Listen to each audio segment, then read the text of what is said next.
said I've never seen such idiots in all my life. That's what they say. Yeah, couldn't agree more.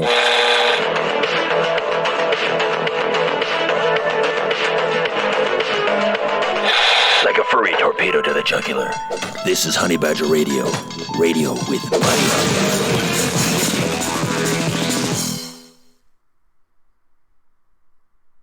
Hello once again from the Prim Reaper. On this episode of Men's Mental Health, we'll be exploring the peculiar mystery, that unexplainable phenomenon, the unusual and unexpected happenstance that men and boys are disappearing from the field of psychology. I mean, it's not as though common psychology textbooks these days offer up regular criticisms of the old tried and true doctrines of psychology, such as cognitive and behavioral-based therapies that are gender neutral just because they were created by white Western men, right? It's not as though textbooks can at once admit that more modern, postmodern, multicultural counseling movements are not serving well the needs of men and boys, and then in the literal next chapter, go on to talk about how several authors have built upon Macintosh's list of statements by focusing on other forms of privilege: male, heterosexual, able-bodied, Christian, cisgender, age, and social class privilege. Yeah, and I would show you that this is a direct quote, but it might be difficult to see over all the lols and cuss words that I wrote over it. But just know that it is a direct quote. The article that we'll be exploring today is from Mr. Douglas Todd, lamenting that males are disappearing from the field as both research subjects and psychotherapists, and no doubt as clients as well. While I'm certainly not intending to critique the author in this particular piece, on the contrary, he appears to be quite understanding of the main issues that have led to these problems arising. The whole thing just reminds me of the same sorts of logic that leads women in their mid-30s to ask, where have all the good men gone, when they determine that the whole "I'm a strong, independent woman who don't need no man" isn't working out for them so well anymore. Turns out, you treat men as though they're a problem to be rectified, as though all of their positives are negatives, and as though all of their contributions to a given field are doing nothing but prevent other views from being expressed, and oppressing all those people who don't fall into a straight white male worldview, and surprise, surprise, men are going to begin backing out of those spaces. But it's not even just that men are being told that their way of doing things is the wrong way. Research is being done overwhelmingly on female participants, which is leading researchers to come to conclusions almost exclusively based on one half of the gender spectrum's experiences. These research conclusions are then being used to create educational material and instruct new counselors in how best to work with clients. So how does this wind up looking in practice? The further and further along we get, the more new counselors have no idea how to properly work with male clients in a way that respects their way of healing, their ways of being in the world, and even their ways of communicating. How can they? Half the time men are being told that the way they express their anger is too scary and that they should tone it down a bit. So should we really be all that surprised when we learn that men and boys are disappearing from the mental health fields? We'll be talking about this a little bit more on tonight's episode of Men's Mental Health.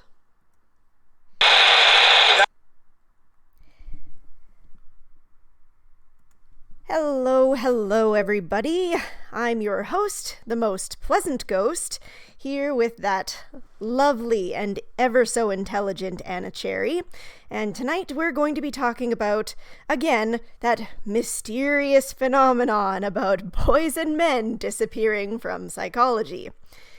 How are you doing tonight, Anna? Doing quite well. How are you?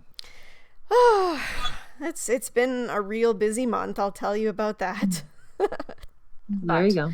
Alas, we are here to discuss something far more important. So, I'm just going to go ahead and jump right in, and you can honestly stop me at any time, but I'll just probably stop in between a couple of segments here.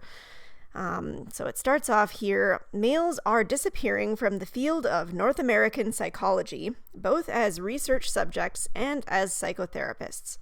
The evidence is overwhelming that psychological research is becoming heavily focused on girls' and women's issues, and that males are rapidly vanishing from psychotherapeutic professions. I don't know about your experiences with that, but yeah, needless to say, when I've been trying to do research for projects talking about men's issues, there's not so many.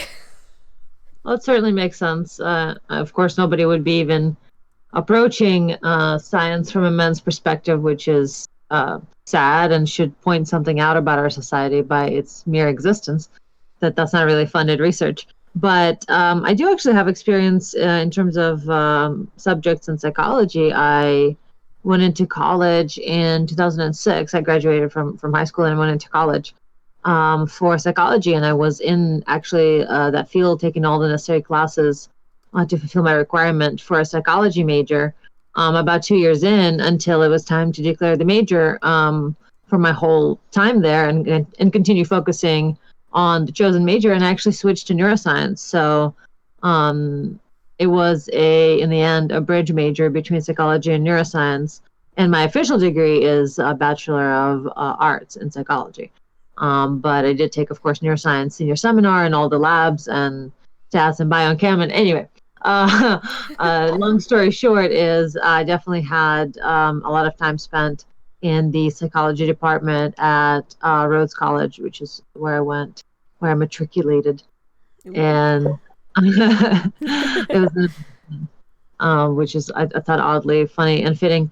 So it's interesting that on one hand, of course, I would say that that men are disappearing from the profession when it comes to being the teachers and the professors, as well as doctors in psychopharmacology, or in general in psychology. Mm-hmm. That does not necessarily surprise me. A lot of the teachers I had were women.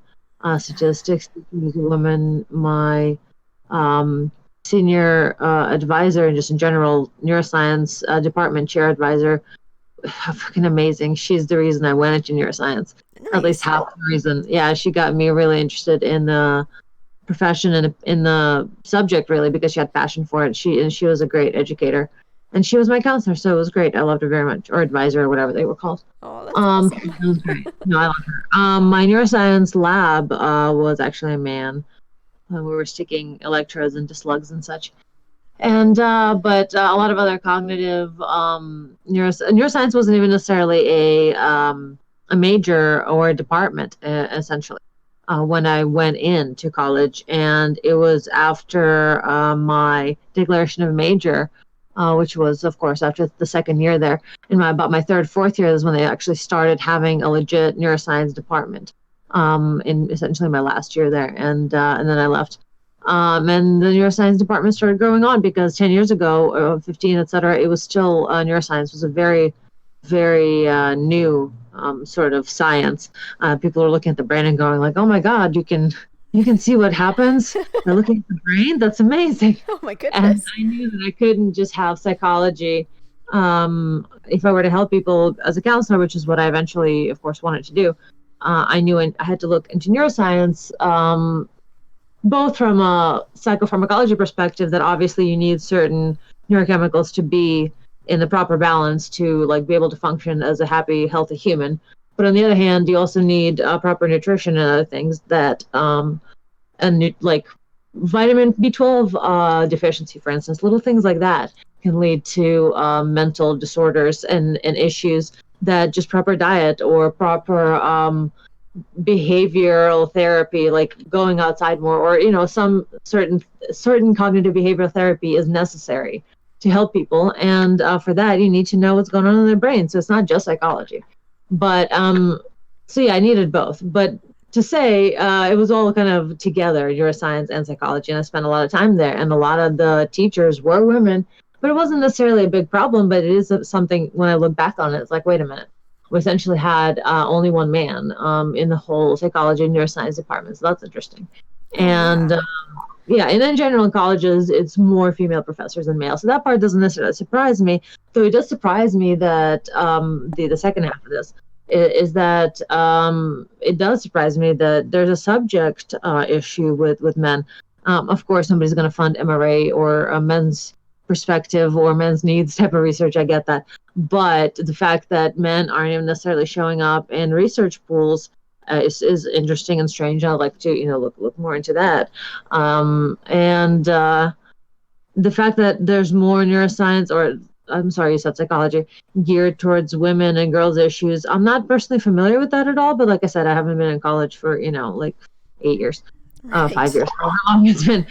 So I've definitely been out of the loop when it comes to specifically current research. Though with how much money is put into breast cancer awareness and money raising, it certainly doesn't surprise me that everything's geared towards women, though that's certainly not what I experience personally. But it is interesting that men aren't even showing up to however psychologists gather their subjects. Though I did, of course, see in, I think Psychology Today or whatever psychology journal, they had a male writer who wrote about teaching your boys as fathers, teaching your sons about toxic masculinity and how to avoid it. And it was just really heartbreaking that was happening. No And doubt. it made me really sad that was in my psychology. But also it makes sense because it was psychology.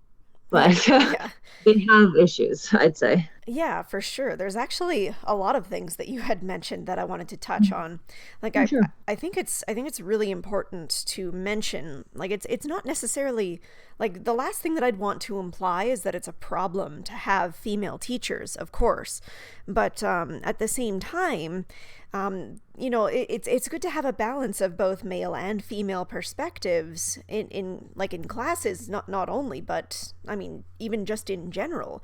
Like often men and women will look at the same situation a very different way, and I think that having those different views is actually really important. Like in my most recent class, I actually had one of, I think, the few male professors that was teaching the different blocks, and it was just interesting the way he was teaching it, because the course coordinator was a very strong feminist woman, like intersectional, multicultural, very strong, like I'm talking cat eyeglasses kind of feminist. Like it was actually, if you see a picture of her, it's basically a caricature, but the way he's teaching it, he's just picking out things that she's saying, and he's saying, oh, I don't agree with this, or, I don't necessarily like everything in this textbook, so here's the way I'm going to do it instead. And I actually really appreciated that. He wasn't just going along with it. He was kind of being like, here's what I think. Here's been my experiences as a psychologist. So I'm going to kind of impute some of my experience and my knowledge into the classroom. Whereas I don't feel like a lot of the other professors might have been doing that. He was regularly making criticisms to the course coordinator, being like, I don't know why she's done this.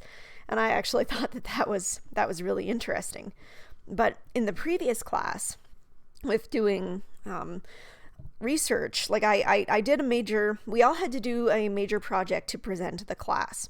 And this is actually going to be the foundation for my thesis one day, if I get accepted into the thesis route exit. But the project that I wrote on with a couple of partners was about male victims of domestic violence. And I presented it to the class, and it was a risky project, to say the least, because the class was called, I think, like sociocultural and systemic influences, so exactly as terrifying as you think it would be. And yes, it was a required course, I'm sorry to say. So it was definitely a bit of a risk to present that project, but a lot of people, even my instructor, who was also a woman in that class, said that the project really opened their eyes, or that it was their favorite project out of the entire class, and I wound up getting 98% on it. It's the red pill effect. Like, as long as you're adorable, sweet, gentle enough of a presenter, woman journalist, and you bring up inequalities that men face and sort of create an empathetic environment, people have life-changing experiences sometimes.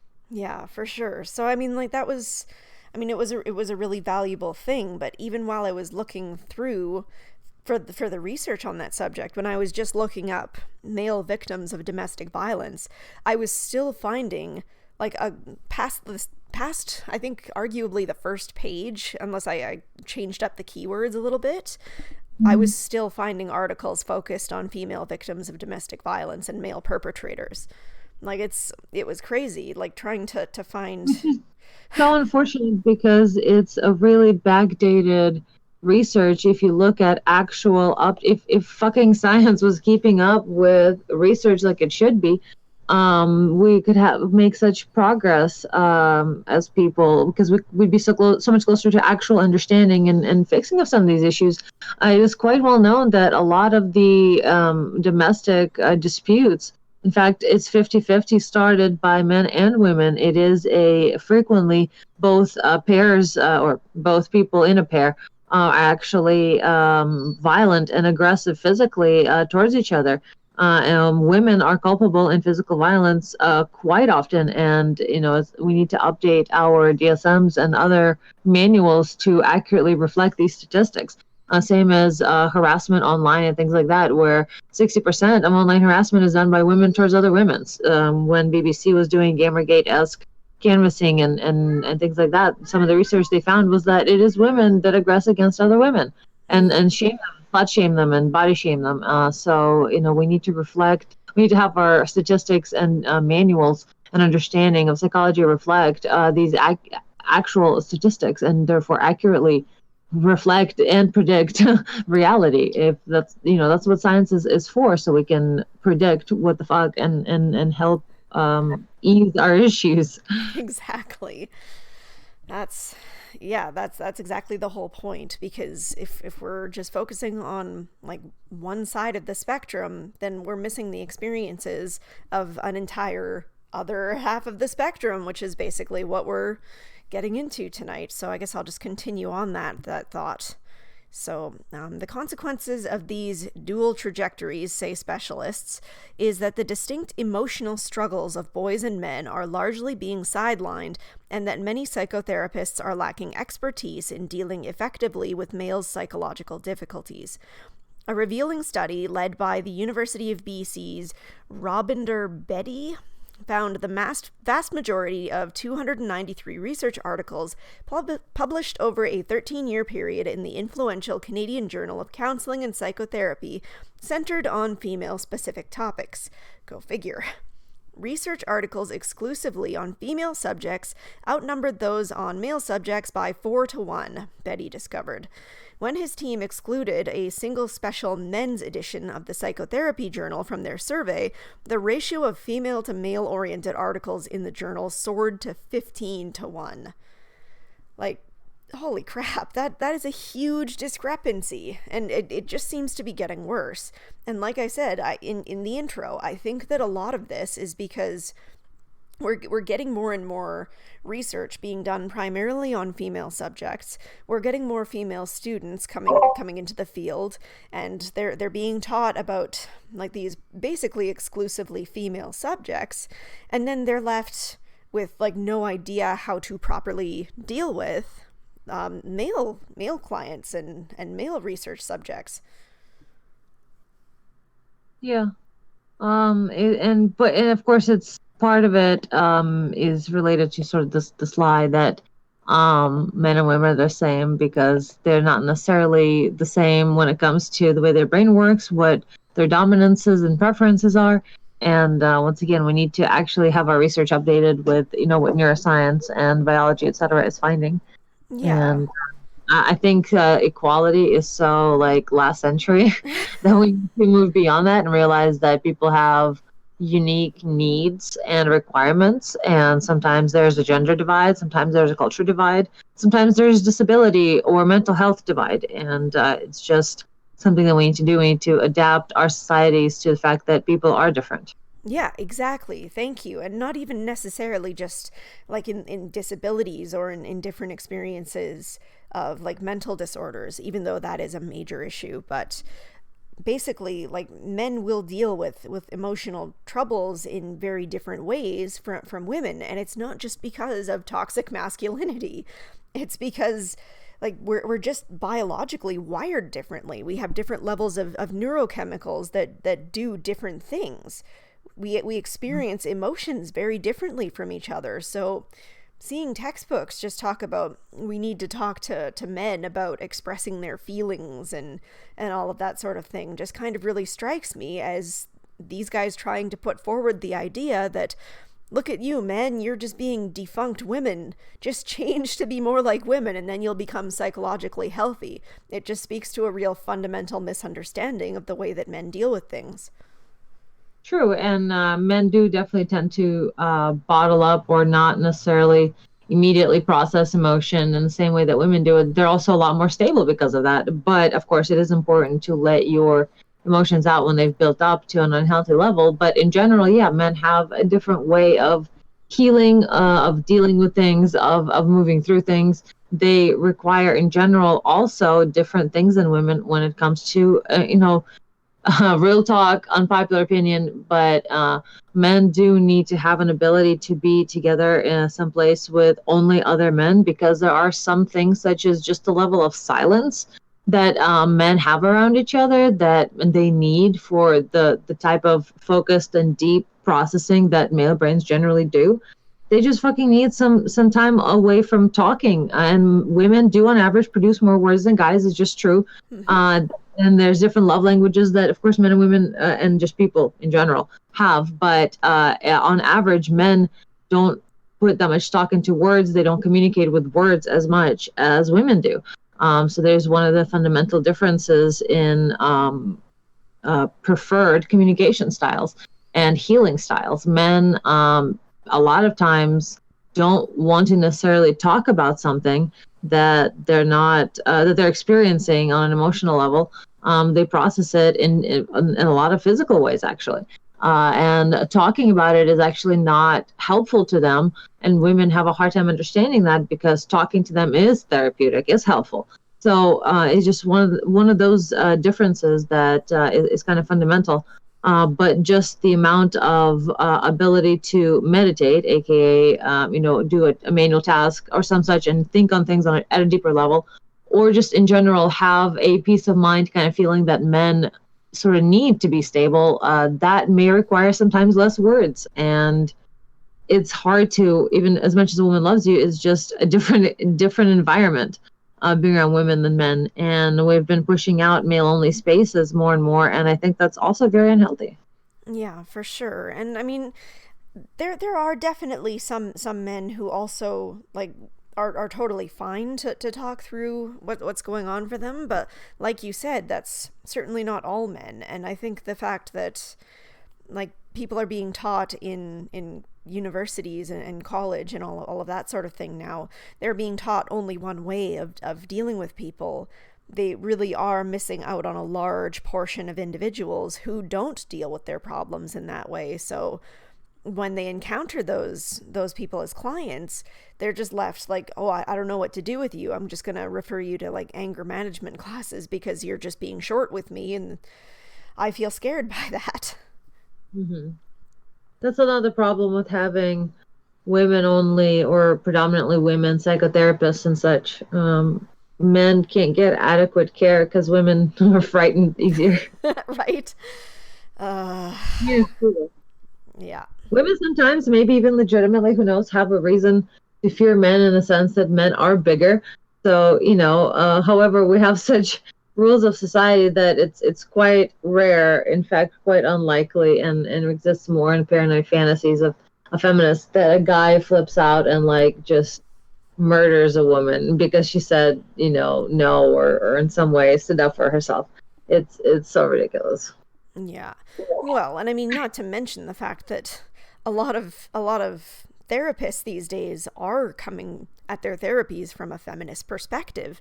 And given how feminism has wreaked havoc on so many men's lives these days, how in the hell is anybody supposed to feel comfortable going to a therapist who espouses those views?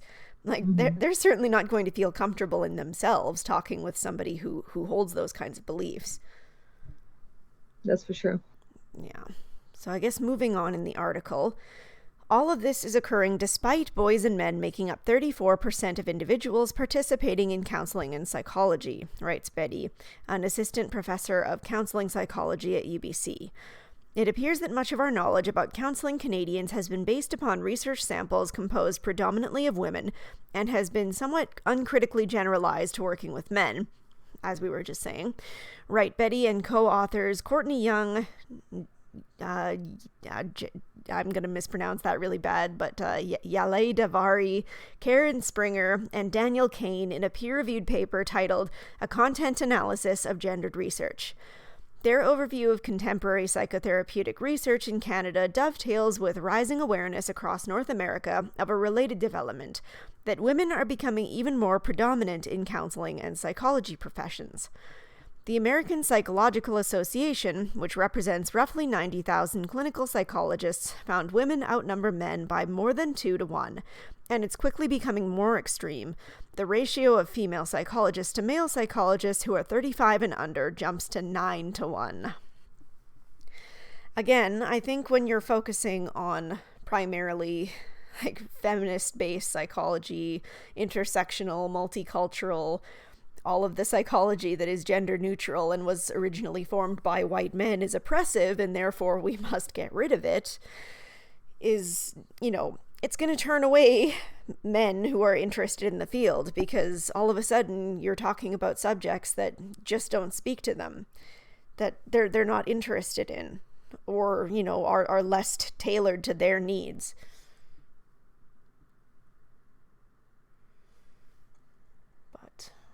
All right. The gender gap in the psychology workforce has widened, says a report by the American Psychological Association. This gender gap was even wider for racial ethnic minority groups. It is important to understand both why a greater number of females have entered the workforce and why fewer males have entered the workforce and more males have exited.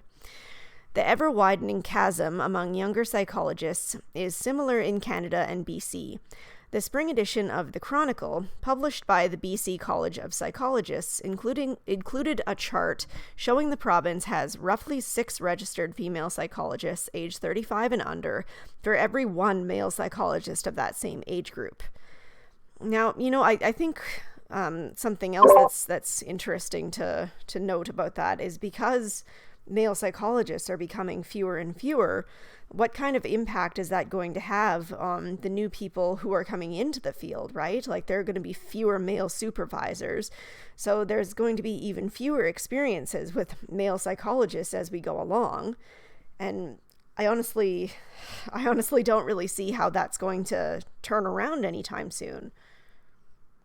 Well, I do wonder if what are the numbers like that used to be on psychologists, if it is actually declining men, or if in general it could be one of those gender things, just like there are naturally in general more men in STEM fields, there are more women in specifically psychology. So I wonder if it's a recent trend or just always one of those things. On the other hand, as someone who has absolutely no problem with men at all whatsoever in any way, I do occasionally feel more comfortable physically, actually, and emotionally when a woman does OBGYN work, for instance, or whatever lady doctor stuff. Right. Sometimes I prefer for a woman to do that, because there is a general feeling of comfort sometimes around women, especially when it comes to inserting like ultrasound or anything like that may be painful. Women understand sort of the anatomy of other women,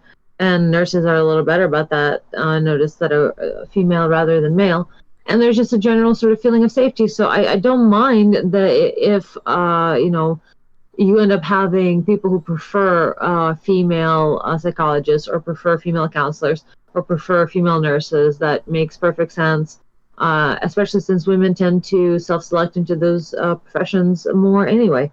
But, it certainly is not all that useful to not have male approaches to healing and have that as an option if, of course, male psychologists are interested in doing that sort of thing.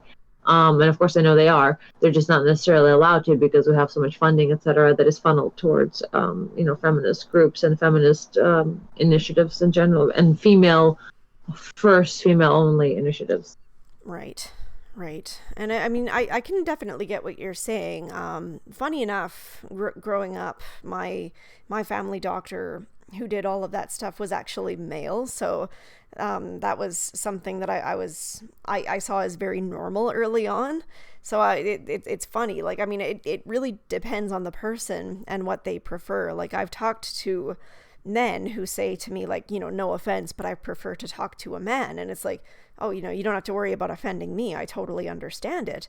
Because, I mean, for a lot of guys, that peer understanding is really crucial to them. And there are also some guys who have talked to me and said that they prefer to speak with women just because they think, oh, women are more nurturing, more understanding, and I just feel more comfortable with that. Theoretically, there should be less judgment with women.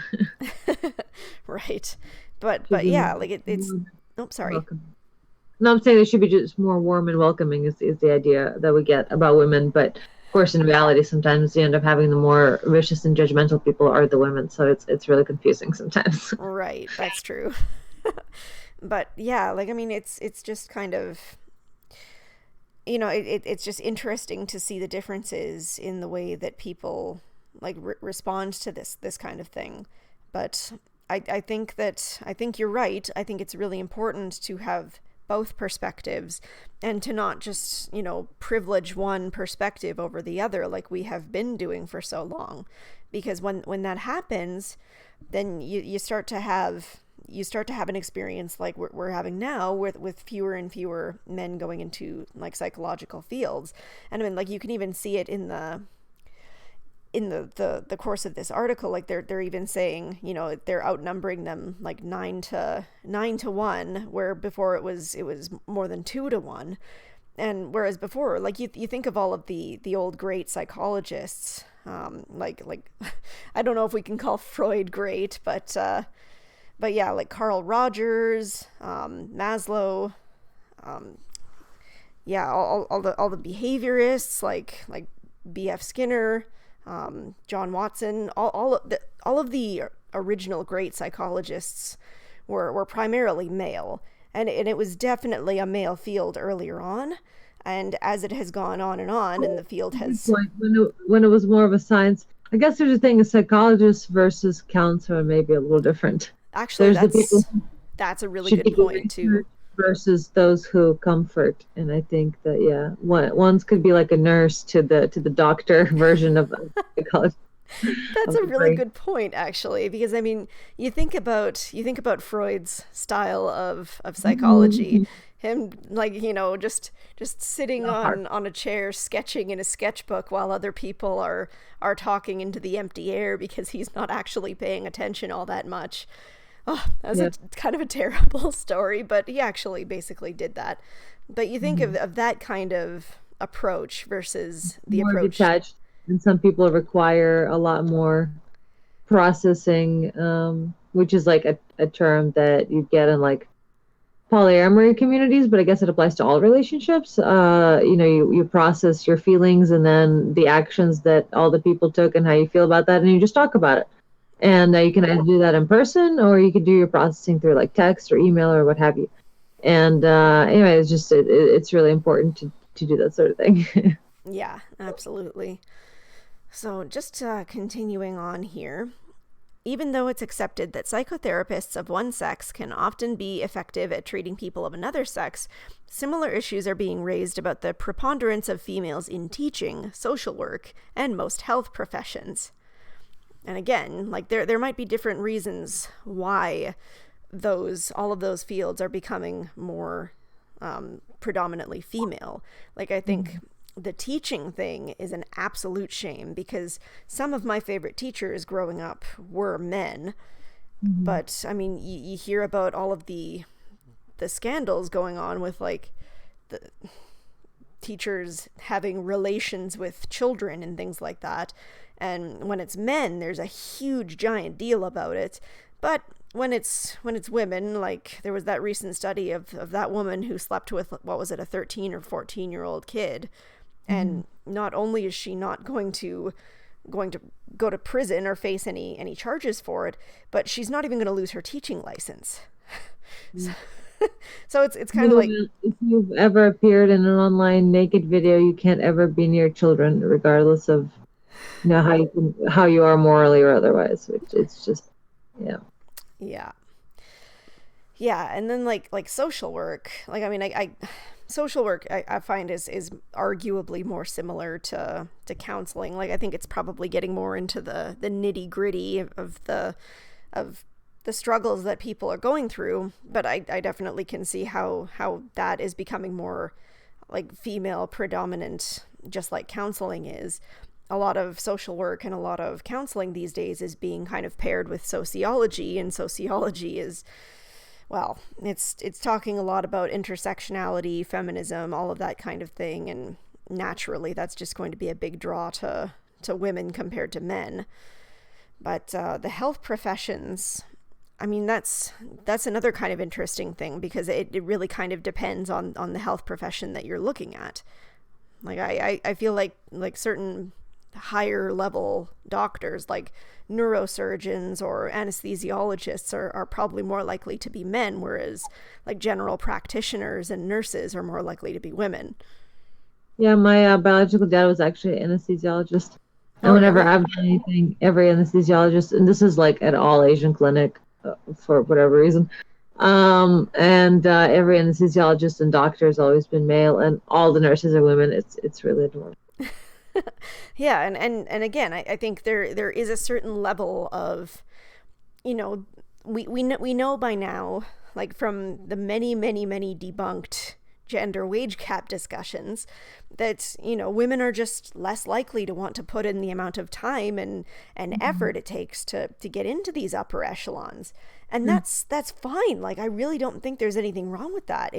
If women want to prioritize, I mean, they can't. It's just not what they specialize in. They could if they wanted to, but sometimes part of why they don't want to is part of what makes them different from men, and that's okay. yeah, exactly. Like, I mean, if a woman wants to go ahead and be an anesthesiologist, I'm all for that. But the thing is that if 5 others decide, no, I don't want to do that because I would rather spend only a couple of years in school to be a nurse because I'd rather find a husband and have children or whatever else. Like, I don't mean to stereotype, but like, let's face it, that is the more common outcome. Then what's the problem with that? Why should that be seen as a bad thing? A lot of times female choices aren't recognized if people disagree with those choices.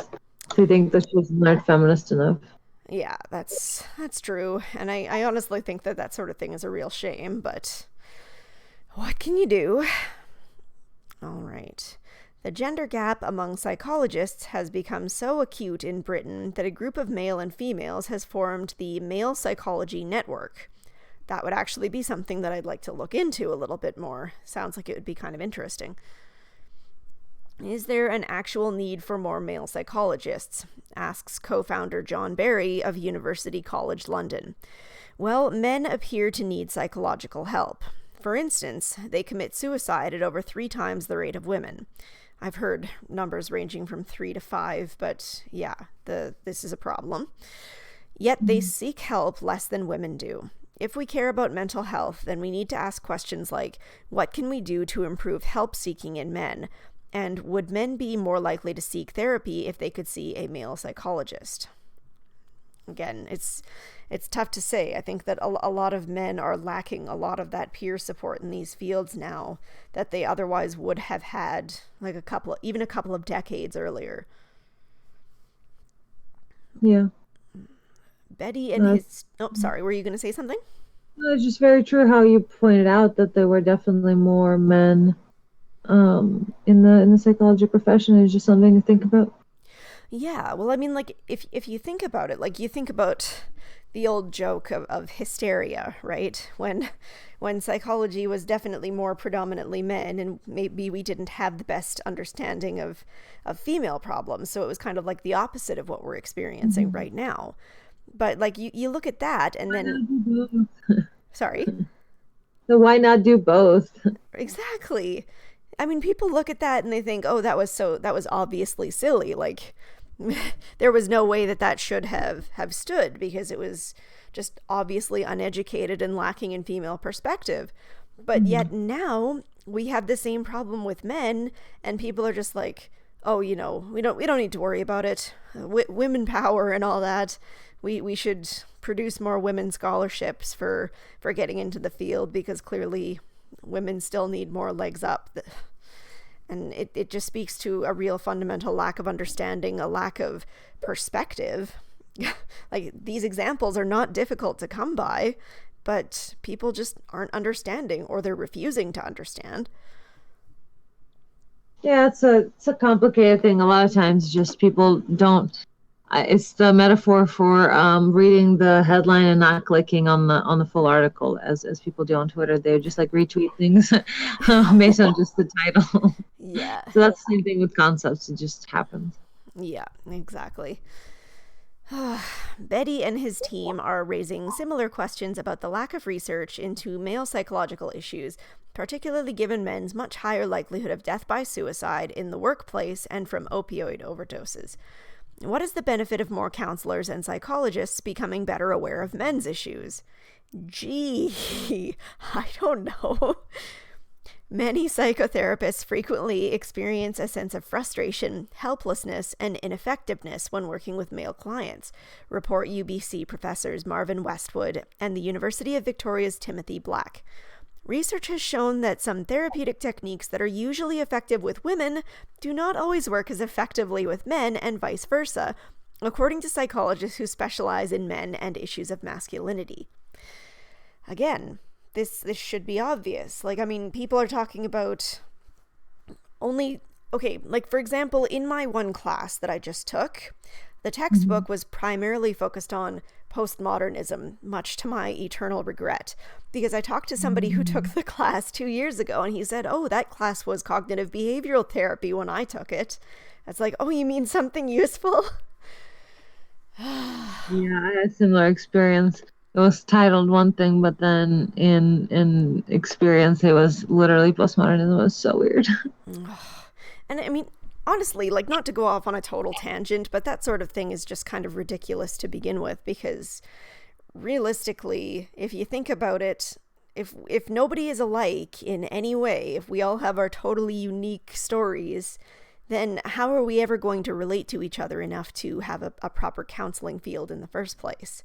We're basically phasing ourselves out. What?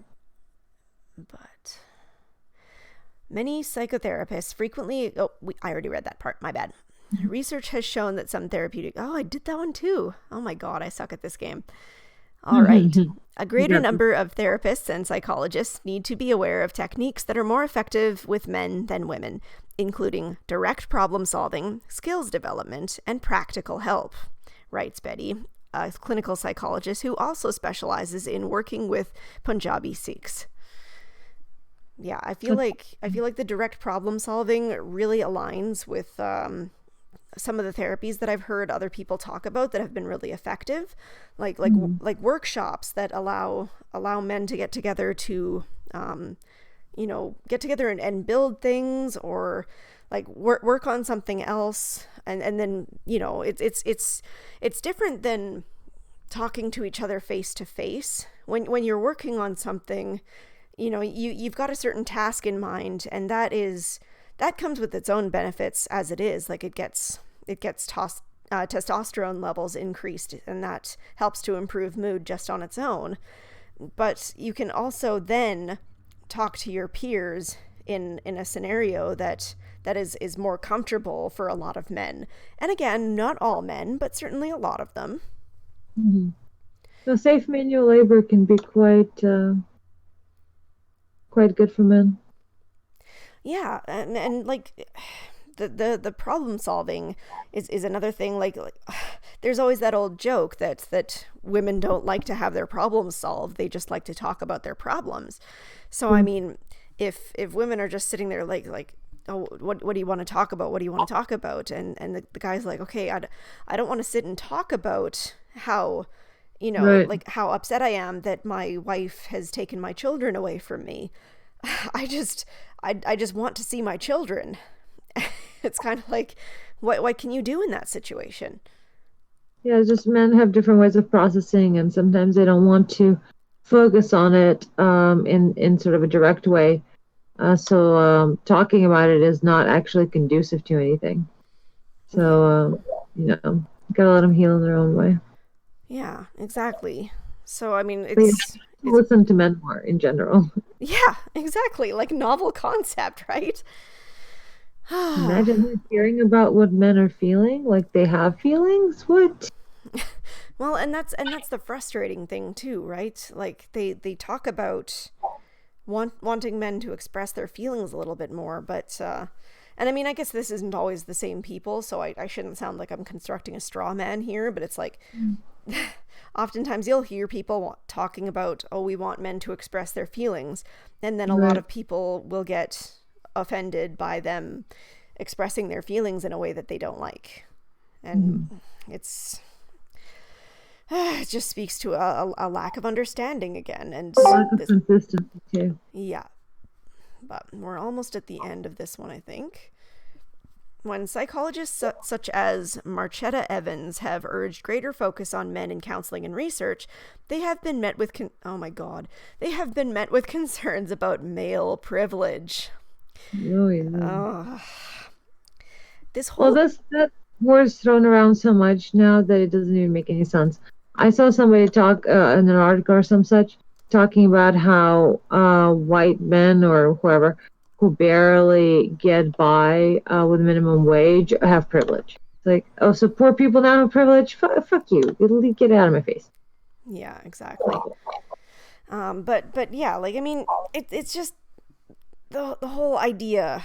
It just makes me sick. Like, okay, we've been talking this entire time about how men are just being misunderstood. They're basically being pushed out of the field, both as research subjects and psychotherapists and clients. But I mean, it seems like they're still coming as clients, but for how long we don't know. But yeah, we've just been talking about that, and yet there are still people who will complain about it as male privilege. It's like, how disprivileged do you need men to get before you acknowledge that men need support too? You inconsiderate assholes. I just don't understand it. Bastard. Oh my God. But Evans responds that even though a portion of men hold higher paying jobs, it does not mean the significant mental health needs of men in general should be ignored. I can't believe that we have to make that statement. That should not come across as profound. What the hell is wrong with people? The counseling profession is failing men, say Betty and his co-authors, who wonder aloud whether one of the reasons fewer males seek therapy is the limited masculine gender competence exhibited by many psychotherapists. The authors see their article as a call to action in the service of men in Canada and abroad. We hope our article further stimulates conversations, research, and theorizing about counseling men and boys. And that's the end of it. There we go. I'm glad somebody's writing about this. Pardon? So I'm glad somebody's writing about this. Yeah, no kidding. Like it's heartening that it's a topic that is coming up more often these days. Like I really wish that it would come up more, but I will take what we can get for now, and I am happy that people are starting to talk about it. It's a start, and it's the Cassie J effect. I don't know. I think they really started something awesome, and I love how receptive people in general, because I mean, it's so easy to focus in on the vocal internet minority and forget how reasonable and awesome most people usually are. So. Yeah, exactly. And that's exactly like what I was talking about earlier with that project that I made. Like it all depends on how you approach it a lot of the time. Like I get being angry about it. It's something worthy of being angry about. Hell, I even got angry about it in this podcast, but to, change the mind of, say, the normies, you have to come at it in a certain way.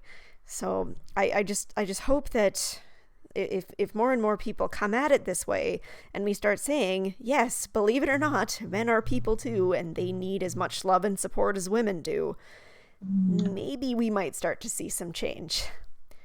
That would be nice. Yeah. But I guess maybe they can start getting rid of all of those philosophies in higher education that might have a negative impact on men's mental health. Maybe that's too much to hope for, though. Maybe. A surprise Alison appears. Hello, hello. Hi, yes, wild Alison appears. Get your Pokeballs. Just in time for me to read a couple of super chats that we got here at the end. Looks like we got one from Hoki Bukisa even before the stream had started. He gave us $1.99 and said, I don't even know how to pronounce that. First and yes, you definitely were. You beat them all, like always. And then Hoki Bukisa gave us another $4.99 and says, male victims doesn't sell. Nope. Regardless, that doesn't mean that I'm not going to focus as much of my research as I personally can on it. And, you know, if it doesn't sell, at least I'll be supporting something, you know, from my soapbox under a bridge. It doesn't matter if something sells. That's all the more important for us to stand up and fight for it anyway. Mm-hmm. Very true. All right, and we've got one from Joe the Bull, gave us $5 and said, I signed up for counseling at BetterHelp to figure out a way to increase my chances at dating or deal with being single for life. Bad idea, lol. Oh dear. I'd like to hear more on what that experience was like, actually. But I certainly have a bit of a guess. How about I give you I give this individual, what was his name again? Joe the Bull? Joe the Bull. I assume that's not your given name.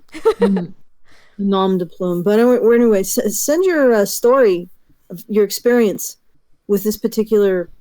Is it a form of therapy? Or is it like a dating service with therapy? What? Yeah. Like, well, send your experience to topic@badgerpod.com. And maybe we could read it out on one of these shows. Yeah. And discuss it.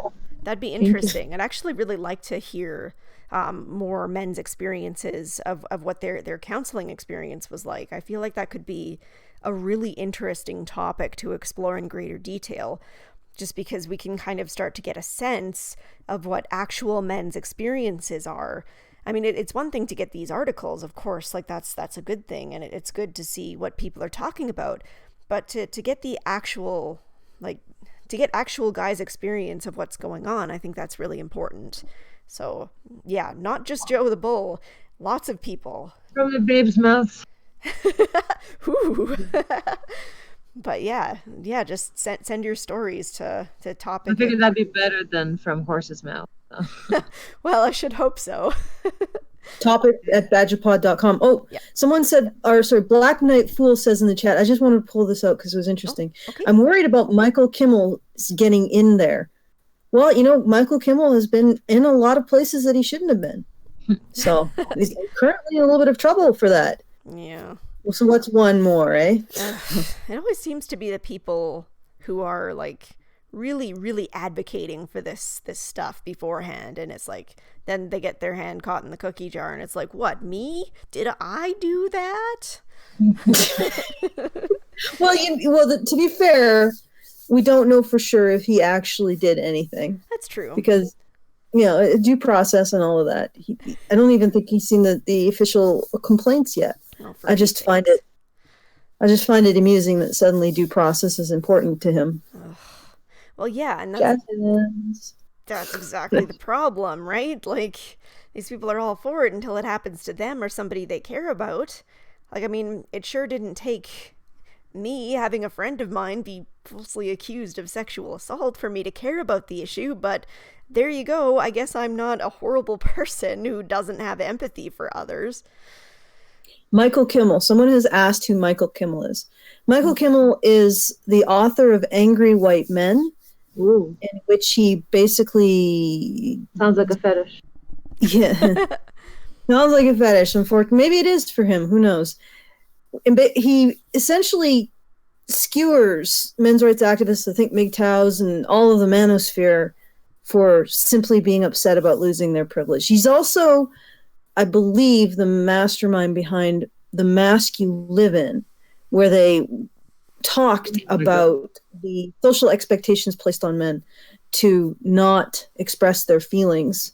And when they spoke with young men, boys, about why and what they were expected to express as young men, the boys actually told them the exact opposite of what Michael Kimmel says that boys are expected to express. And of course, that was ignored in favor of saying that. I mean, it was when I reviewed The Mask You Live In, and in fact, we had that pulled from our channel due to a copyright strike, so it's no longer available on Honey Badger Radio.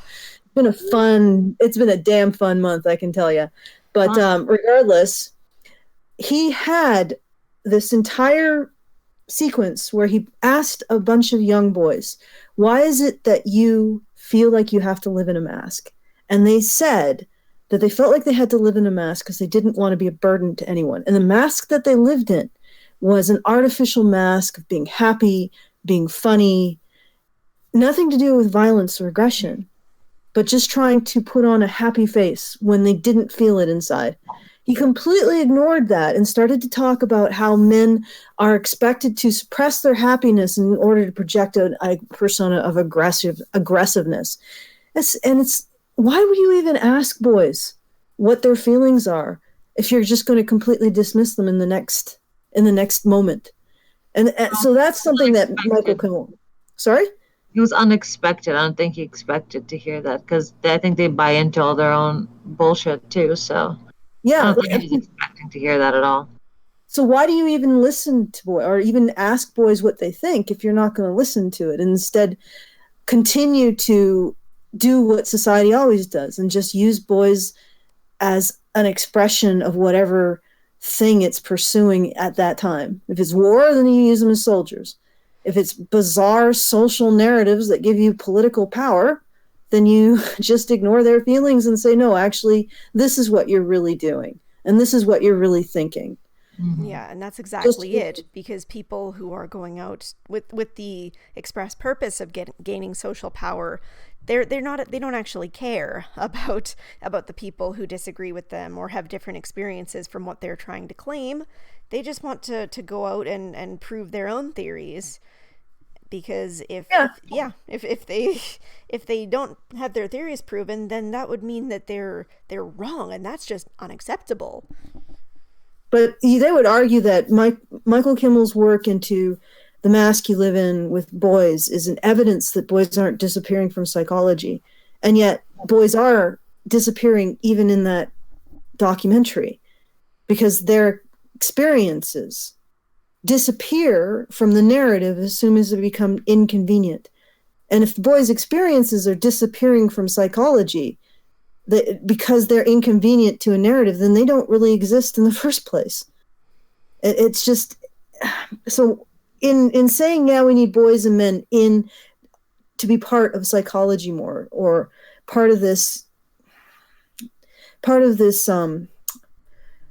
branch of study, I guess, the human nature. We should consider the fact that it shouldn't be a situation where they're part of it in order to affirm somebody else's ideological lens and expectation about the world. So we have to make sure to be careful about that they are genuinely part of psychology, not as problems to be solved or data points for a theory, but as people with experiences and thoughts and feelings. Well said. Agreed. Yeah. All right. I think we got 2 more super chats. One is they're actually both from Josh O. The first one is for $2 and says, "Yo, is this thing on? Oh hi. Oh hi, Josh. How's your sex life?" Oh hi. And the second one is another $2 and said, "Oh crap, it's the fuzz. Run." He's referring to me. I know. Unexpected Alison. Whatever shall we do? Unexpected Alison is unexpected. But I think that about wraps everything up. Did you? Just as long as there are no more super chats. Nope, not tonight. That's the last of them. Not tonight. Was there anything else that you had wanted to come on to add tonight? Oh, no. No? No, not really. Just wanted to put my 2 cents in on the topic and help you wrap it up. All right. Well, thank you for joining. And of course, thank you very much, Anna, for being a lovely co-host for me tonight. My pleasure. Always good to have you on. And I guess to everybody else, we will see you next week. Have a good night.